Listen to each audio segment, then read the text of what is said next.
স্বাগতম তারকার গল্পে। এখানে আমরা বলি সেই মানুষদের কাহিনী যারা তাদের প্রতিভা দিয়ে ইতিহাস বদলে দিয়েছেন। আজকের গল্প বাংলার গর্ব, সাহিত্যের বিশ্বকবি, নোবেল বিজয়ী রবীন্দ্রনাথ ঠাকুর। ভিডিওটি শুরু করার আগে সাবস্ক্রাইব করুন তারকার গল্প এবং লাইক ও শেয়ার করুন। জন্ম 7ই মে 1861, জোড়াসাঁকো ঠাকুরবাড়ি। ঠাকুরবাড়ির সাংস্কৃতিক পরিবেশে বড় হওয়া। ছোটবেলায় স্কুলের বাধা ধরা পড়াশোনায় আগ্রহ না থাকলেও প্রকৃতির কাছ থেকে শেখা।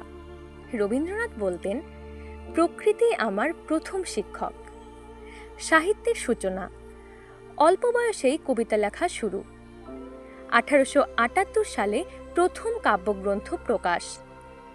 গান, নাটক, উপন্যাস, সাহিত্যের প্রতিটি শাখায় তিনি অবদান রেখে গেছেন। নোবেল জয়ের কাহিনী। 1913 সালে গীতাঞ্জলির জন্য তিনি নোবেল পুরস্কার পান। প্রথম এশীয় হিসেবে এই সম্মান। গীতাঞ্জলি শুধু কবিতার বই নয়, এটা বাংলার আত্মার কণ্ঠস্বর। বঙ্গভঙ্গের প্রতিবাদে জনসাধারণকে একত্রিত করেন তিনি। 1919 সালে জালিয়ানওয়ালাবাগের হত্যাকাণ্ডের প্রতিবাদে ব্রিটিশদের দেওয়া নাইট উপাধি তিনি ত্যাগ করেন। শেষ জীবন ও উত্তরাধিকার। শান্তিনিকেতন প্রতিষ্ঠা।